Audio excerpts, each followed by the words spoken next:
care and disaster management. You can understand Marathi? All of you? Who doesn't understand? किसको नहीं आती मराठी? आप पूछा करें, then I will speak in either Hindi or English. समझ में आ रही है? You can understand. I think you said no, you don't know Marathi. Isn't it? समझ सकती है, बोल नहीं सकती. Isn't it? Okay. जिसको मराठी नहीं समझती वो हाथ ऊपर करे प्लीज. काय झालं? काय झालं? हा? जबरदस्तीने बसले तिथे? हा? अरे तुम्ही माझ्या नातवांसारखे आहेत. हा, जसे काही माझी नातू तेच बसलेले. हा? इतके तुम्ही छोटेच आहात, पण तुम्ही होणार आहात खूप मोठे. कारण तुम्ही या क्लासेसला येऊन तुमची जबाबदारी पुढे वाढणार आहे. तुम्ही याच्या पुढे IAS पण जाणार, IAS करणार आहे, इंजिनियर्स होणार आहे, आर्किटेक्ट्स होणार आहे, डॉक्टर्स होणार. कोणत्याही प्रोफेशन मध्ये तुम्ही जाऊ शकतात ना. हा, माझं लाजून चालेल का? काय तोंड शिकलीत सगळ्यांची? गप्प का बसलात? बोलू ना मराठी? गुड. किंवा आजचा विषय जो आहे इको केअर अँड डिझास्टर. तर डिझास्टर मॅनेजमेंटमध्ये एक तर नॅचरल डिझास्टर्स असतात, दुसरे असतात मॅनमेड डिझास्टर्स. आजकाल आपण खूप पाहतोय की नॅचरल पण होतात आणि मॅनमेड पण डिझास्टर्स होतात. What are the natural disasters? Can you tell me? Yes yes, you can stand up and tell me. कोणते कोणते? Can you? बरोबर. आणखी तुम्हाला एक्झाम केव्हा पण द्यायची तर डोकं चालवाच लागतं ना. वोल्कॅनो, अर्थक्वेक, आणखी काय? टोर्नेडो, अवलांची, हे सगळे नॅचरल आहे ना. फ्लड्स वगैरे, दुष्काळ पडतो, हे सगळे नॅचरल होतात. पण पुष्कळदा काय होतं की या नॅचरलला सुद्धा man responsible, human being is responsible. आणि ह्युमन ॲक्टिव्हिटीज ज्या आपण करतो, आता खाणी जे आपण खणतो ना, खाणी माहिती आहे ना दादा, तर ते जेव्हा आपण खोदतो तर तेव्हा ती स्लाईड पण होते. आता पुष्कळ वेळा ऐकलेलं आहे ना आपण न्यूजमध्ये की ते स्लाईड होता, मग पुष्कळ मधून त्याच्यात अटकलेले असतात, त्यांची किती जीवन हे होतं. काय झालं नाही समजत? कळतंय ना? ते पण मॅनमेडच आहे ना. आपण आपल्या स्वार्थासाठी पुष्कळशा अशा गोष्टी करतो, आपलं निग्लिजन्स असू दे, आपलं नॉलेज नाही आहे त्याच्याबद्दल, त्यामुळे पण आपल्या अशा गोष्टी घडतात की त्याच्यामुळे डिझास्टर्स होतात. Disaster on a large scale आहे ना. ॲक्सिडेंट्स असतात, ॲक्सिडेंट ट्रेन पण असतात, ट्रेनचे ॲक्सिडेंट्स होतात, विमानाचे ॲक्सिडेंट्स होतात, जहाजांचे होतात. हे मॅनमेडच आहे ना. Negligence sometimes. आता पुष्कळ आपण पाहतोय आजकाल तर खूप ॲक्सिडेंट्स होत आहेत. And what about the structural accidents? Building, कारण की मी आर्किटेक्ट असल्यामुळे माझा जास्ती त्यांच्याशी संबंध येतो. बिल्डिंग्स वगैरे, ब्रिजेस कोलॅप्स होतात. आजकाल पाहिले ना, परवाच कुठेतरी झालं ना दिल्लीमध्ये या कुठेतरी आसपास UP वगैरे मध्ये. का होतं हे असं? काय त्याचं कारण? मोठ्या मोठ्या बिल्डिंग्स त्या पण कोलॅप्स होऊन जातात. अचानक दिल्लीतच झाली आहे. What is the reason for that? काय डोकं चाललं? का बरं कोलॅप्स होतो? हे पहा, आता मी चांगली बोलतीये, पण थोड्या वेळाने कोलॅप्स झाली. काय कारण आहे? प्रोटीन नाहीये, अच्छा शक्ती नाही ना. तर बिल्डिंग खूप मोठ्या मोठ्या उंच बांधतो नाही ना, पण त्याचं फाउंडेशन जर बरोबर नसलं, जितकी उंच इमारत तितकं त्याचं खोल फाउंडेशन. आणि त्याच्यामध्ये जे स्टील टाकलेलं असतं ते पण त्याच क्वालिटीचं पाहिजे. जर ते नसलं तर मग बिल्डिंग कोलॅप्स होते है ना. त्याच्यासाठी आता तुम्ही इंजिनियर्स समजा झाले, स्ट्रक्चरल इंजिनियर, पुष्कळ वेळा काय होतं की त्याची जी स्पेसिफिकेशन असते ती जर तुम्ही नाही वापरली, तुमचं जर लक्ष नसलं की what material is used and what quality of material is being used, then it is a big issue. समजलं? Now it is your responsibility. Actually, for these disasters, we all are responsible because we don't take care of the things. We don't care about ourselves. We don't care about others. And आपली social responsibility जसं त्यांनी सांगितलं बाईंनी की आपली सगळ्यांची जी social responsibility आहे आपल्याबरोबर समाजाची पण एक बिल्डिंग कोसळली तर त्याच्यात किती लाईफ जातात, किती जणांचा मृत्यू होतो. आता पुष्कळ ठिकाणी काय होतं, मी from architectural point of view मी सांगते तुम्हाला की हॉस्पिटल्स असतात, मोठे मोठे थिएटर्स असतात, तिथे काय काय आपल्याला ॲक्सिडेंट झालेले आढळतात ना. हॉस्पिटल्स असो, हॉटेल्स असो किंवा थिएटर्स असो. हॉस्पिटलमध्ये पेशंट असतात आणि सगळेच असतात, खूप गर्दी असते. आजकाल तर हॉस्पिटलची संख्याच इतकी वाढलेली आहे आणि त्याच्या शेजारी हॉटेल्सची पण संख्या वाढलेली आहे. म्हणून तुम्ही खा चांगलं, इकडं तिकडं खा आणि मग शेजारी आपलं हॉस्पिटल आलेच.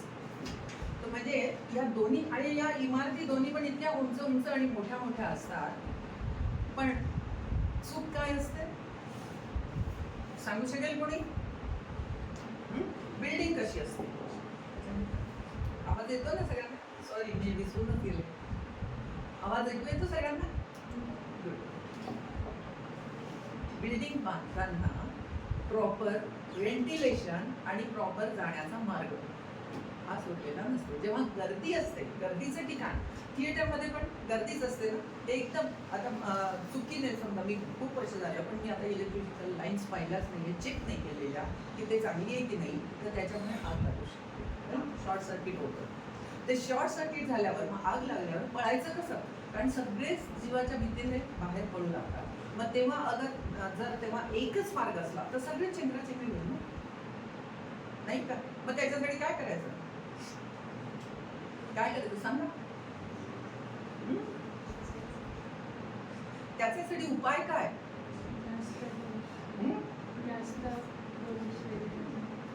मोठे मोठे डोस पाहिजे, जायसाठी मार्ग पाहिजे. इव्हन थिएटर्स, दिल्लीच्या थिएटरमध्ये पण आग लागली होती तेव्हा पण पुष्कळ जणांचा जीव गेला ना. त्याच्यासाठी काय असतं, थिएटर्समध्ये पण गर्दी खूप असते तर ते डोर्स असे छोटे डोर नाही चालत. त्याच्यासाठी मोठी डोर्स पाहिजे आणि ते डोर बाहेर उघडणार पाहिजे. आतमध्ये उघडलं तर काय होतं, काय होईल सांगा बरं? What will happen? That door is opening inside and the crowd is coming from this side. What will happen? It will not open. If it is opening outside, then when the crowd comes, automatically it will open and you can go out, isn't it? So you can be safely moving outside. पण ते आतमध्ये उघडणार असलं तर सगळेच आतमध्ये. तर या पुष्कळशा छोट्या छोट्या गोष्टी असतात, पण या आर्किटेक्टला लक्षात ठेवा. तसंच इंजिनिअरिंगचे आणि आर्किटेक्चरमध्ये आता आम्ही आणि हे इको केअर जे आहे ना, हे तर डिझास्टर्सच्या बद्दल मी तुम्हाला सांगते. तर डिझास्टर्स का होतात ते मी तुम्हाला आधी सांगते. तर हे डिझास्टर्स एक तर छोटे डोर्स ठेवले जिथे क्राऊड आहे तिथे, आणि जास्त आपल्याला मार्ग जाण्यासाठी पाहिजे. एकाच डोअरमधून नाही जातात.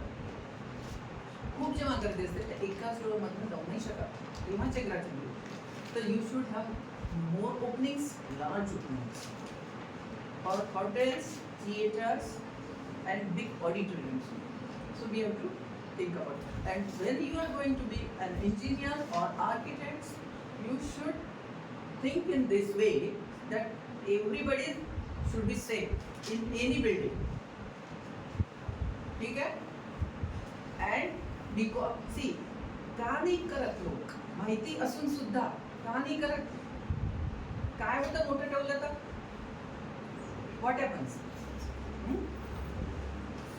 जितके मी मोठे डोर्स ठेवेल तितका पॅसेज होईल ना, वाया जाईल. इथं जर आता मी मोठं ठेवलं तर हा पॅसेजमध्ये जागा कमी होऊन जाईल है ना. तर म्हणून मोठे डोर्स याच्यासाठी अवॉइड करतात लोक की एक तर त्याचं कॉस्ट वाढते है ना. जितकं मोठं डोर त्याची कॉस्ट वाढेल म्हणून ते छोटे डोर्स ठेवतात. कोणाची चुकी आहे ही? आर्किटेक्टची पण चुकी. त्याने स्पेसिफाय नाही केलेलं, ते त्याने बरोबर स्पेसिफाय करायला पाहिजे की हे असंच पाहिजे, या ठिकाणी या बिल्डिंगला हेच लागेल. आणि मग पुष्कळदा काय होतं, मालकाची चुकी. नाही हे चालून जाईल ना, काय एवढं काय करत आहे वगैरे. का? कारण खर्च वाढेल त्याचा, है ना. But we should take stand that नाही, सगळ्यांच्या जीवाच्या साठी हे मी घेतलंच पाहिजे. आणि हे आमचं म्हणजे कोड आहे, कोड ऑफ लॉ आहे की दिस should go like this way. आणि नाव आता तुमच्या इथे आहेत खिडक्या आहेत चांगल्या, तसं खिडक्या पण अशा खूप पाहिजेत, राईट. पण नॉट ऑन इन ऑडिटोरिया, पण आपल्या बिल्डिंगला वगैरे. एक ह्याच्यामध्ये ना वास्तुशास्त्र जे असतं, तर असं नाही ज्यांना म्हणजे आर्किटेक्टला माहिती असतं हे वास्तुशास्त्र, पण जे दुसरे असतात ते आपले जस्ट वाचून इकडचं तिकडचं आणि पाहून असं ते समजतात की हे असं केलं पाहिजे, ते तसं केलं पाहिजे. आता घरांच्यासाठी पुष्कळता काय होतं, लोक नॉर्थ ईस्ट, ईस्ट ईस्ट कोणती तुमची? ईस्ट ही आहे. ईस्ट कडनं काय होतं? सनराईज, है ना. ईस्ट कडनं सनराईज होतं, वेस्ट कडनं सनसेट होतं. तर आपल्याला आपण 5 तत्वांचं आपलं हे शरीर बनलेलं आहे, तर आपल्याला 5 तत्व पाहिजे की नाही? आपल्याला तंदुरुस्त होण्यासाठी हे 5 तत्व फार जरुरी आहे. मग हे 5 तत्व आपण काही अन्नातनं घेतो, पाणी पण आपल्याला जरुरी. आता एअरचं आपल्याला कोरोना किती म्हणजे कळलं ना त्याची आवश्यकता किती आहे. आता पाण्याची पण टंचाई आपल्याला नेहमी दिसते, पण ह्या 5ही गोष्टी आपल्याला पाहिजे असतात आणि त्या आपण नैसर्गिकरित्या घेतल्या पाहिजे. आपण काय करतो, कृत्रिमरित्या घ्यायचा. एसीचं पण काय होतं, एसी आपण लावतो कशासाठी? थंड हवा पाहिजे म्हणून. त्याच्याऐवजी तुम्ही खिडक्या उघडा, दरवाजे उघडा, त्याच्यातनं हवा येऊ द्या थंड. एसीमुळे काय होतं, आजकाल किडनीचे रोगी खूप वाढले. कोणी सांगू शकत नाही कसं? जनरल नॉलेज आहे. कोण सांगेल? अरे जनरल नॉलेज आहे. आपण एसी नाही लावलं तर काय होतं? काय होतं? जोरात जोरात बोला. काय होतं? बोललाय ना जोरात, मला ऐकू येत नाहीये. माझा आवाज किती जोरात आहे तुम्हाला ऐकू येतो, मग तुम्ही का नाही बोलत जोरात? एसी नाही लावलं तर काय होईल? उकाडा होईल, है ना. घाम घाम होईल ना. तर घाम कशासाठी येतो? घामातून काय तत्व आहे, काय बाहेर पडतं आपल्या शरीरात? आपल्या शरीरातली जी विषारी द्रव्य ती घामातर्फे बाहेर पडतात, है ना. घामातून जातात ना, आणि आपण त्या घामाला आतमध्येच राहू देतो, है ना. त्यामुळे काय होतं, किडनीवर जास्ती प्रेशर येतं आणि मग ती किडनी किती किती सहन करणार. त्यामुळे किडनी आजारी पडते. त्याचा कशाचा परिणाम हा? काही लोक तर सतत घरात घुसल्याबरोबर त्यांचे एसी सुरूच असतात, रात्रंदिवस एसी सुरू, मग त्यांना का नाही रोग? आता तुम्ही तर लहान मुलं, आता तुम्ही ह्या जर गोष्टी लक्षात ठेवल्या तर तुमच्या आयुष्यात तुम्ही असे किडनीचे वगैरे असे रोगी नाही होऊ शकत. आपण लक्षात ठेवायचं. पूर्वीच्या काळी होते काही इतके किडनीचे रोगी? किडनीचे रोग नव्हते होत, कारण घाम गळायचा, काम करायचे.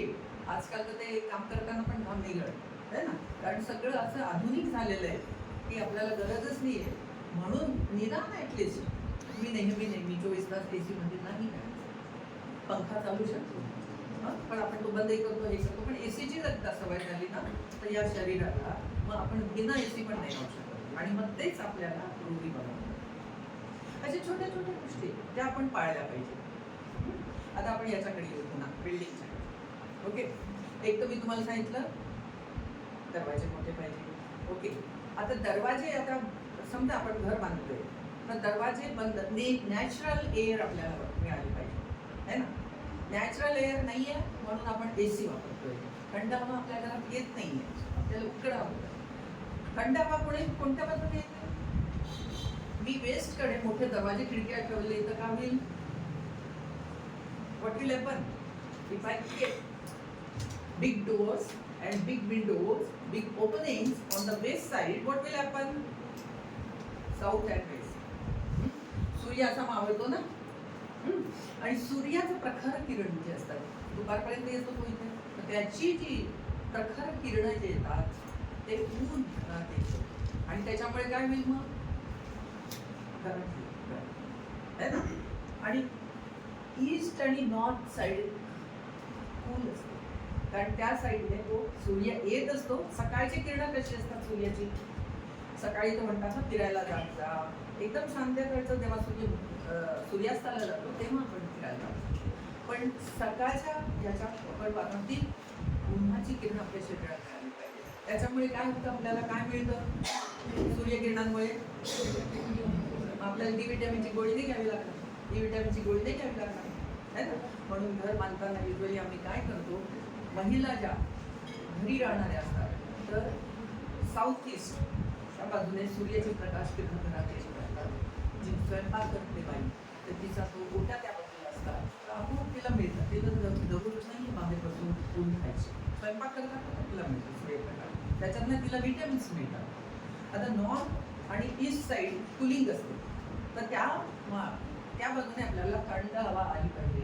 त्या बाजूला येणार कशी, जर आपण सगळं बंद करून टाकलं तर येईल का. मग त्या बाजूला काय पाहिजे आपल्याला, त्या बाजूने व्हेंटिलेशन पाहिजे ना. त्यासाठी आपण काय करायला पाहिजे, मग खिडक्या दरवाजे जास्ती ठेवायला पाहिजे, मोठे ठेवायला पाहिजे, आणि साऊथ आणि वेस्ट साईडला कमी ठेवायला पाहिजे. त्यामुळे आपलं घर आपोआपच थंड राहू शकतं. आणि आपण उलट केलं तर काय होईल, घर एकदम गरम होऊन जाईल. आणि घर गरम झालं की मग घरातली पण होतील ना गरम, है ना. प्रत्येकाची डोकी गरम होती, मग भांडी काही कारण नसताना एकमेकावर रागवणं वगैरे, काही कारण नाही लागत रागवायला, कारण स्वतःचं शरीर गरम झालेलं आहे, डोकं गरम झालेलं आहे, मग काही कारण नाही लागत है ना. पण हेच का असं झालं, तू हेच का असं केलं. म्हणून आपण घराची पण, म्हणजे ह्यालाच वास्तू म्हणतात. वास्तू म्हणजे काही नाही की घरामध्ये हवा प्रकाश कशा रीतीने चांगला येईल, आणि तो पण आपल्याला हानिकारक नको, चांगला पाहिजे. म्हणून तो कशा प्रकारे कोणत्या दिशेने येईल ते म्हणजेच वास्तू, कळलं. आणि कोणी तुम्हाला वास्तूवाल्याने असं सांगितलं असा नाही विश्वास ठेवायचा, आपण स्वतः पाहायचं की आपल्या घरात चांगली थंड हवा येते, प्रकाश येतो नाही येतो ते आपण पाहिलं, ठीक आहे. आणि हे तर प्रकाशाचं झालं. हवेची दिशा माहिती, हवेच्या दिशेवर आपण दरवाजे खिडक्या ठेवतो, आणि आपण विशेषतः वॉशरूम्स ठेवतो हवेच्या दिशेत. आता हवा जिथून येते घरात त्याच बाजूला आपण टॉयलेट्स ठेवले तर काय होईल, घरात तीच घाण वास पसरेल ना. म्हणून त्या दिशेला टॉयलेट्स नको. कोणत्या दिशेने येते, युजली नॉर्थ ईस्ट हवा. नॉर्थ ईस्टची हवा थंडगारही असते, म्हणून ते आपण तिकडे दरवाजे खिडक्या ठेवतो. पण आपण त्या बाजूला टॉयलेट्स नाही ठेवतो. मग आपण ज्या बाजूने हवा येत नाही त्या बाजूला टॉयलेट्स राहतो. तर कोणत्या बाजूने हवा येणार नाही, युजली नॉर्थ वेस्ट. आणि साऊथ वेस्टकडनं पण हवा येते, तर तिकडे आपण ठेवायला पाहिजे का टॉयलेट्स. दोघांच्या ह्याच्यानेच तुम्हाला मी जे सांगते ना ते तुमच्या डोक्यात जर घुसलं असेल तर तुम्ही मला प्रत्युत्तर द्या. जर नाही त्याच्यावरूनच चाललेलं आहे तर मग कोणाला कळतंय हवा कोणत्या दिशेने, नॉर्थ वेस्टने येते का हवा, नॉर्थ वेस्टने येते हवा. मग त्या बाजूला आपण टॉयलेट्स ठेवू का नाही, है ना. कारण ते हानिकारक आहे श्वासाला, आणि घरात सगळीकडे बदबू पसरेल ना. म्हणून मग टॉयलेट्स त्यांच्या दुसऱ्या दिशांना पाहिजे, है ना. नॉर्थ वेस्टला ठेवा, साऊथ वेस्टला नका ठेवा, साऊथ ईस्टला ठेवा, नॉर्थ ईस्टला नका ठेवा. कळलं. या साध्या सिंपल गोष्टी आहेत, आणि हे सगळं जनरल नॉलेज आहे, पण कोणी याचा विचार नाही करत. आणि त्याच्यामुळेच काय होतं, मग घरात आजारी, जर हे आपण गोष्टी नाही पाहिल्या तर आपण आजारी पडतो. घरात आजारी, एक माणूस जरी घरात आजारी असला ना तर सगळं घर त्याच्या भोवती फिरत राहतं. त्यामुळे आपण आपल्या पण शरीराची काळजी घ्यायला पाहिजे, आणि घरात राहणाऱ्या सगळ्यांची काळजी घ्यायला पाहिजे. तर हे एक छोटीशी गोष्ट सांगितली मी आर्किटेक्चरच्या ह्याच्यातून. आता दुसऱ्या गोष्टी आर्किटेक्चरच्याच मी तुम्हाला सांगते की प्लॉट असेल 50 बाय 50चा तर असे काही नियम असतात. असं सँक्शन नाही होतं एकदम. बिल्डिंग मला बांधायची आहे त्याच्यात, पण मला म्युन्सिपल सँक्शन घ्यावं लागतं. त्याचे काही रूल्स असतात, ते रूल्स आपल्याला बरोबरीच फॉलो करायला पाहिजे. पण जागा छोटी आहे म्हणून आपण काय करतो, खूप असं कोपऱ्या करून, आणि सपोज त्यांनी मिशन हॅपन्स कुठे जागा आहे आपल्याला करायला.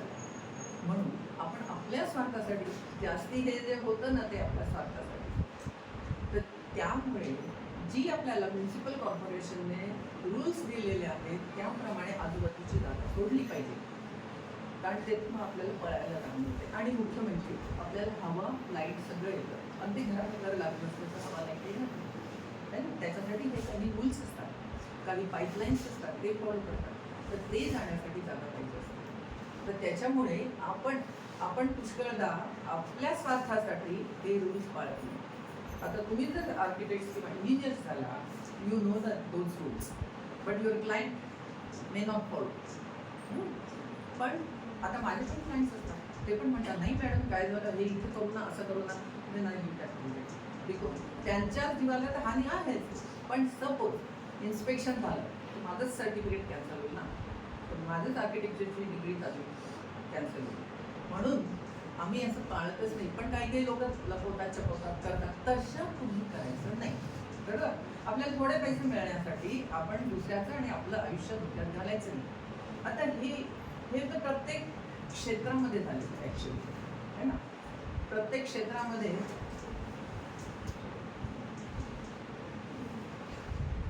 हे ह्युमन निग्लिजन्स याला म्हणतात. काय ह्युमन निग्लिजन्स, माहिती असूनही आपण निग्लेक्ट करतो काही काही गोष्टी, एरर्स येतात आपल्याकडे. पण आता तुम्ही जर शिक्षण तुमचं आता पुढे पुढे चाललंय, तुम्ही मोठे व्हाल, तर ह्या सगळ्या गोष्टी तुम्हाला लहानपणीच जर रुजवल्या.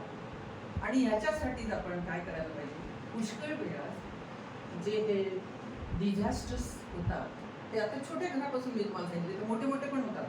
जसे मी सांगितलं ब्रिजेस कोलॅप्स होतात. तर हे स्ट्रक्चरल इनएबिलिटी है ना, स्ट्रक्चरल निग्लिजन्स. म्हणूनच ते इंजिनियर्स वगैरे त्यांच्यावर जास्ती हे घेतात ना, की यांनी लक्ष नाही दिलं. ब्रिज बांधताना उद्घाटनाच्या आधीच पुष्कळशे ब्रिजेस कोलॅप्स होतात है ना गव्हर्नमेंटचे. का होतात? कारण मटेरियल लो क्वालिटीचं. सुपरविजन आता मला पण जेव्हा बिल्डिंग सुरू असते तेव्हा मी पण साईटवर जाते आणि बिल्डिंगचं इन्स्पेक्शन करते, मटेरियल कसं आहे काय. आणि लेबर कसे आहेत, लेबर सुद्धा स्किल्ड लेबर पाहिजे. आधी कसं आहे त्याला माहितीच नाही की किती प्रमाणात काय मिक्स करायचं, सिमेंट रेती किती घ्यायची, पाणी किती घ्यायचं माहितीच नाही.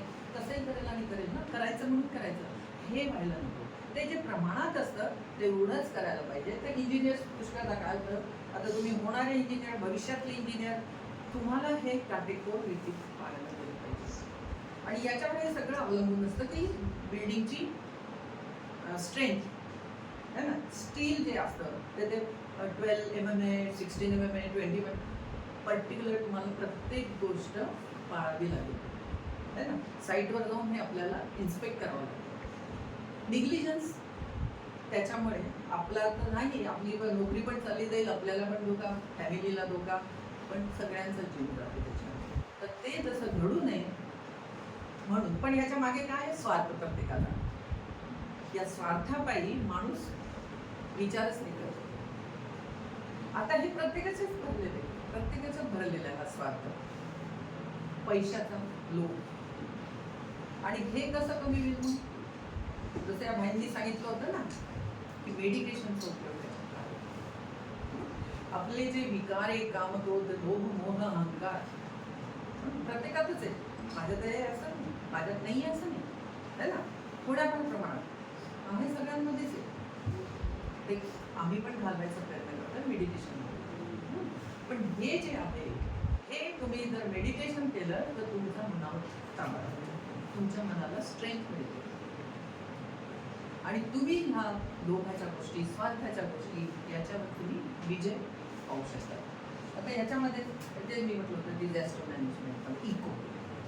तर ही जी इको केअर आहे ना, आपण स्वतःपासून सुरू करायला पाहिजे. आणि याच्यासाठीच हे सस्टेनेबल लाईफस्टाईल.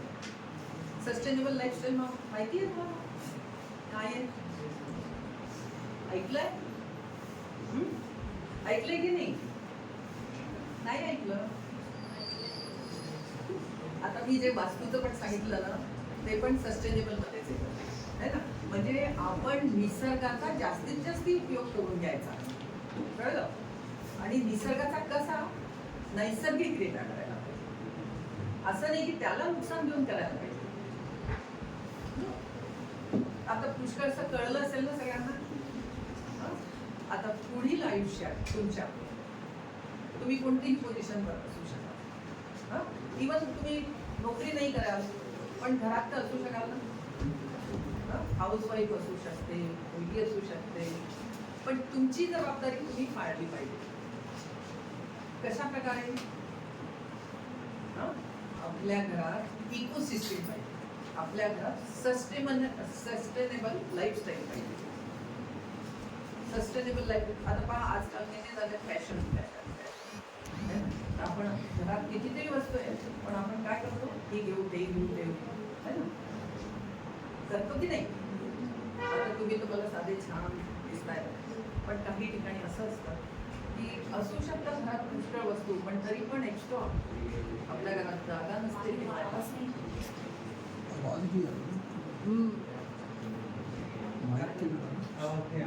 नाही येत आहे त्यांनी तर म्हटलं आवाज येत नाही तुम्हाला? येतोय ना?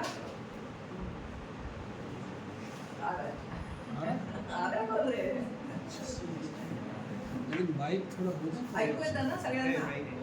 हा माईक तर आहे.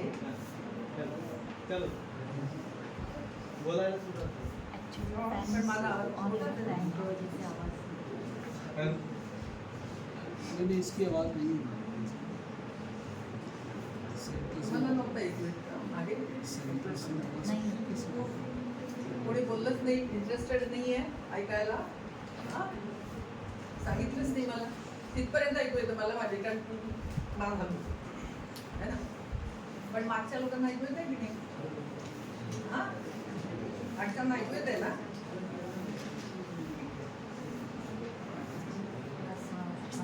आता आपल्या बरोबर आता मी जेवढ्या सांगितल्या गोष्टी थोड्याफार त्या तुमच्या बुद्धीत गेल्या. आता तुम्ही घरी गेल्यावर किंवा तुम्ही मोठे झाल्यावर जेव्हा नोकरीमध्ये जाल, सर्व्हिस कराल, तेव्हा ह्या गोष्टी तुम्ही लक्षात ठेवायला ठेवाल ना? का विसरून जाल? छोट्या छोट्या गोष्टी आपण त्या छोट्या गोष्टी इट स्टार्ट फ्रॉम मी. स्वतःपासून सुरुवात करायची. आपण जर स्वतःच बदलवलं नाही तर आपण दुसऱ्यांना सांगत गेलो तर ते काय म्हणतील? काय म्हणते त्याचं काय म्हणे मराठीत? पहिले स्वतः करा, दुसऱ्यात सांगे ब्रह्मज्ञान, स्वतः कोरडे पाषाण म्हणतात ना. दुसऱ्यांना मी सांगते ज्ञान पण माझ्यातच नाहीये, मी तशी वागत नाहीये, तर काय उपयोग मग त्याचा ज्ञानाचा सांगतो ना. तर तसं व्हायला नको. आता जेवढ्या पण गोष्टी सोप्या सोप्या गोष्टी मी तुम्हाला सांगितल्या त्या तुम्ही आचरणात आणायच्या. आता घरी जाऊन तुम्ही हे पहा की तुमचं घर कसं आहे. पुष्कळदा काय होतं, मी सांगितलं तशा असतील तुमच्या घरात दरवाजे खिडक्या पण तिथे इतकी पडदे लावून टाकतात की घरात तो लाईट आणि हवा येणारच नाही. असंही असतं म्हणजे शोसाठी असतं काही वेळेस. पण जेव्हा हवा लाईट यायला पाहिजे तेव्हा ते आपण ओपन करायचं, नंतर तुम्ही करायचं बंद. तर या छोट्या छोट्या गोष्टी ऐकू येत नाही ऐकू येत? काय झालं? अच्छा तुम्ही सांगा मला, तुम्ही सांगा काहीतरी, तुम्ही सांगा उदाहरण. सस्टेनेबल लाईफस्टाईलचं सांगा बरं. ऐकलंच नाही?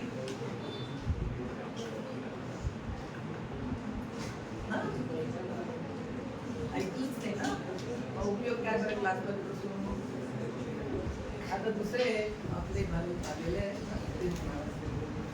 थोडी कंटिन्यू करू, ठीक आहे? आणि ते तुम्हाला एकदम जागृत करतील, ते खूप हसवतील.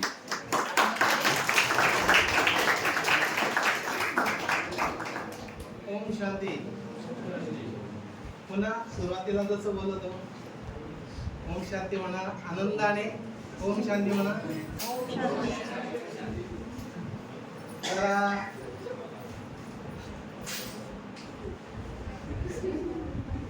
काय न बोलता ओम शांती कसं म्हणायचंय? जरा हसून ओम शांती म्हणा. ओम शांती. जरा शक्तिशाली म्हणून ओम शांती म्हणा. Very good. तर आता सगळं जो लेक्चर्स तुम्ही ऐकले ते टेक्निकल लेक्चर होतं जे या अभियानाचा एक भाग होता. की काही गोष्टी तुम्हाला माहिती असणं खूप गरजेचे आहे. याच्यासोबत आज आपले मुख्य प्रवक्ता या ठिकाणी उपस्थित झालेले आहेत, पियुषभाई म्हणून, जे नवी दिल्लीचे आहेत आणि या इंजिनिअरिंग सायंटिस्ट विंग आर्किटेक्ट विंगचे ते झोनल कोऑर्डिनेटर आहेत, उपक्षेत्रीय समन्वयक आहेत. त्यांचं एज्युकेशनल क्वालिफिकेशन जे ते MBA झालेले आहेत. त्यासोबत त्यांची PG डिप्लोमा झालेला आहे सिस्टीम अँड कॉम्प्युटर याच्यामध्ये. तर त्यांनी आजपर्यंत जवळजवळ 500 आर्टिकल्स लिहिलेले आहेत वेगवेगळ्या मीडियामधून, वेगवेगळ्या माध्यमातून. त्याच्यासोबतच त्यांनी मॅनेजमेंट आहे, मेडिटेशन आहे, स्पिरिच्युअलिटी आहे, अशा वेगवेगळ्या विषयांवर आपले लेक्चर्स दिलेले आहेत. त्याच्यासोबत त्यांनी 3,500 सेमिनार्स कंडक्ट केलेले आहेत. तर तुमचं सौभाग्य आहे की असे महान व्यक्ती आपल्या समवेत तिथं आलेले आहेत. त्याच्यासोबत ते गेस्ट फॅकल्टी म्हणून त्यांनी वेगवेगळे संस्थान आहेत, भारतातील खूप मोठे मोठे संस्थान ज्यांचे नाव कदाचित तुम्ही ऐकलं असेल. CBI नाव ऐकलं की तुम्ही? CBI what mean by CBI? Central bureau of central bureau of investigation. इथं त्यांना फॅकल्टी म्हणून बोलवलेलं आहे. सोबतच नॅशनल थर्मल पॉवर कॉर्पोरेशन इथं सुद्धा त्यांना फॅकल्टी म्हणून बोलवण्यात आलेलं आहे. इंजिनियर्स इंडिया लिमिटेड असे एक मोठं एक संस्थान आहे, तिथं सुद्धा त्यांना फॅकल्टी म्हणून बोलवलेलं आहे. Delhi metro rail corporation limited अशा वेगवेगळ्या माध्यमातून त्यांनी खूप चांगले लेक्चर्स कंडक्ट केलेले आहेत आणि ते तुम्हाला इथं आता लेक्चर देण्यासाठी उपस्थित झालेले आहेत. त्यांनी ब्रह्मकुमारी संस्थेतर्फे जे इंजिनिअरिंग अँड सायंटिस्ट विंग आहे त्याचे वेगवेगळे जे अभियान आहेत त्याचे जवळजवळ 8 अभियान त्यांनी कंडक्ट केलेले आहेत. त्यासोबतच त्यांचं विशेष जे प्रभुत्व आहे, बलस्थान म्हणता येईल त्यांचं, ते विशेष प्रभुत्व आहे ते वेगवेगळ्या विषयांना धरून खूप चांगल्या प्रकारे एक मोटिवेशनल स्पीक करत असतात. तर त्यांचे विषय असतील, तुम्ही विषय ऐकूनच अचंबित व्हाल. त्यांचे विषय खुशनुमा जिंदगी, आपली जिंदगी कशी खुश व्हावी, त्यासोबत वाह जिंदगी वाह, खुशी या तनाव, आप स्वयं चुनाव करे, व्यापार बढे कैसे, तनाव घटे कैसे. म्हणजे असे मॉरल व्हॅल्यूजवर अवलंबित, सोबतच आपले डिझास्टर मॅनेजमेंटवर अवलंबित, त्यासोबत आपल्या तणावमुक्त जीवनावर अवलंबित असे वेगवेगळे लेक्चर्स ते कंडक्ट करत असतात. असे महानुभाव आपल्या इथं उपस्थित झालेले आहेत. मी विकी सर आणि सावंत सरांना विनंती करेन की असे महान व्यक्तींचं आपण इथं पहिले स्वागत करू. त्याच्यासोबतच आपल्या इथं आमच्या समोर उपस्थित आहेत राजयोगिनी ब्रह्मकुमारी गोदावरी दिदीजी, ज्या नाशिकमधील नाशिक रोड सेवा केंद्राच्या ब्रह्मकुमारी संस्थेच्या संचालिका आहेत. तर त्यांच्या नावातच काय गॉड आहे. गोदावरी दिदी जेव्हा मी टाईप करतो नंबर सर्च करताना तेव्हा फक्त GOD टाकतो तर त्यांचं नाव समोर येतं. GOD means what? गॉड. मग त्यांचं नाव केव्हा समोर येतो? फक्त GOD टाकल्यावर. अशा दिदी आपल्याला उपस्थित झालेले आहेत. जवळजवळ 40 वर्षापासून ते राजयोगा मेडिटेशन प्रॅक्टिस करत आहेत आणि त्याच्यासोबतच त्यांनी वेगवेगळ्या संस्थांमध्ये जसं इरिन आहे, अशा इरिन आहे, त्यानंतर रेल्वे पोलीस आहे, अशा वेगवेगळ्या संस्थांमध्ये जाऊन त्यांनी अनेकांना व्यसनमुक्त केलेलं आहे, त्यांचं जीवन सत्कारित केलेलं आहे, त्यांचं जीवन परिवर्तन केलेलं आहे. अशा राजयोगिनी बालब्रह्मचारिणी गोदावरी दिदीजी सुद्धा इथं उपस्थित आहेत. मी त्यांना सुद्धा विनंती करेल त्यांनी पुढे यायचं आहे आणि सावंत सर त्यांचा सुद्धा प्रथमतः सत्कार करतील.